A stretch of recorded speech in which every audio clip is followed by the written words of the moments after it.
Hi, I'm Tom, And I'm Sam. and this is How to Bag a Bargain. So, how do you bag a bargain? Good question. Give there me, you go. what about, what's your top bargainacious tip? Hello, nice. Bargainacious is a good word. So, I think the number one thing probably for me would be to buy off the beaten track. I quite like this one because it's not about money really. The idea here is if you go in and you buy Chablis or Sancerre or a classic Pricey. famous name, exactly that. You know, the retailers, they know that you're going to be buying that. They know that there's demand for those wines, so they don't have to worry too much about the price. If you buy off the beaten track and you go slightly downriver and you buy something from Cancy instead of Sancerre, Petit Chablis, not Chablis? very good, exactly that. Then you're beginning to get a bit better value. It's got to be a bit more competitive in order for you to buy into. And it hasn't got the snazzy name. Because a lot of it you're paying for the name. It's a brand in itself. It's like a soft brand, right? So whether it's Sancerre or Chablis, but go slightly, I like that. Bit more, basically buying a wine from the same grape variety, the kind of same region, but just not quite, so it's a little bit better value. Exactly that. Nice, I like it. Hermitage rather than Hermitage. Yeah. That sort of thing. Martin, you got that, didn't you, at the weekend? That's what I recommended. Yeah, or even a Syrah from elsewhere in France that doesn't have their Very own Exactly price that. tag. What about yourself, Sam? What's bargainacious? Okay. So I think the main thing to remember is it's a bit like sales shopping. Just buy something you actually want. You know, it's not a bargain if you're buying something that you don't actually really enjoy. Yeah, So make sure you get something a little bit similar to your grapes. I'm going to go for cheaper regions. So you can get good value Pinot Grigio from Hungary. You get some nice Gamay. Beaujolais good value. Germany's good value. Where else is good value? Sicily's good value.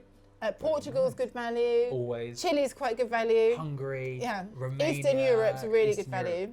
100%. Find out what grape you like, what style you like, and experiment there. Nice. So we've got grape. That's region.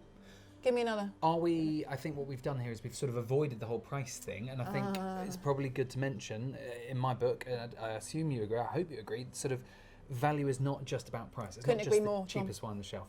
Yes. So the idea, right, is that a £20 bottle of wine might be phenomenal value if the fruit inside of it and the juice is worth 40. Yeah, you know, then that's about the good value. £20 wine can be a bargain. Exactly totally.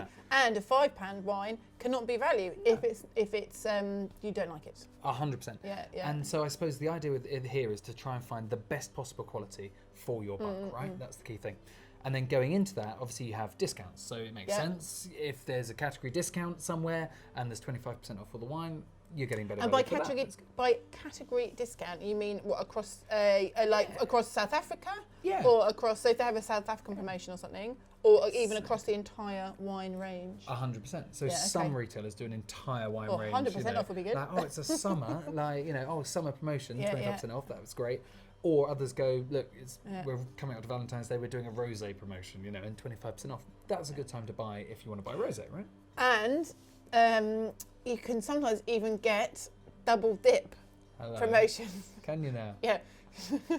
Which I quite, they're worth watching out for. So, for example, a wine might be already discounted and then they add on the 25% across the whole range. So they're not just discounted it once, they've discounted it twice.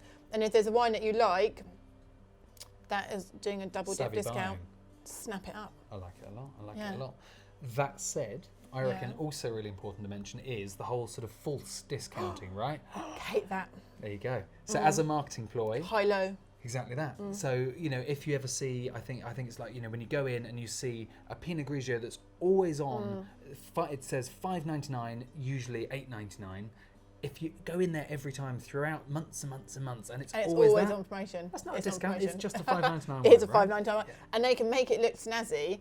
The retailers can be tricky by making it a little more expensive by using a nice bit of foil on the label, a nice big heavy bottle that looks expensive.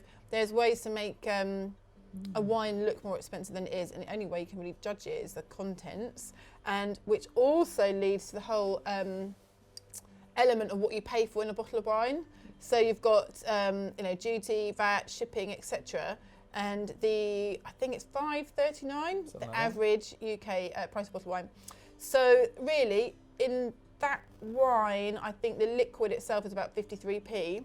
So again, that's, you're not paying much for a wine, but the wine is like 50p. Go up to 10 quid. How much do you reckon the wine element all is? those fixed costs and things, like the bottle are going to remain the same. Tax will get a bit more, but not much more. Tell me. 270. 20 quid? What do you reckon for 20 quid? I'm going to say about £7.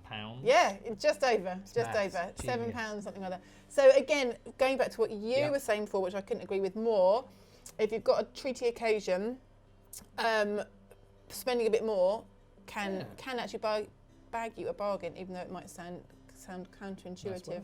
I think I might have run out of mine. Have you got any more? I've got one more. I've got one more. And I think what's really good, right, and I think it's a fail-safe, is if you read a magazine and you hear about these sort of ultra-famous, really aspirational wines from top producers that are astronomically expensive, buy their entry-level wine. Those same producers are always making sort of their base wines, but they're still made in the same place by the same guys, and they've got, the same skill set. So actually, great value to buy the entry-level wine from very top producers. Which has made me think of another one. Come on. Which is, there's a similar kind of thing that a lot of the supermarkets will work with really good name wineries, and they pay particular care and attention to their own labels. So whether it's Sainsbury's Taste the Difference, Tesco Finest, the discounters do that across the range because most of their wines aren't branded. Then they really take a lot of care and effort in the wines that they do in association with a sort of bigger name producers, which you can find on the label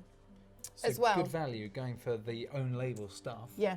Fantastic. I think you get a bit more bang for your buck because they really go to the winery, they blend the wines with the winemakers under their label, and I just think there's an extra level of care and attention taken as wines. I like it.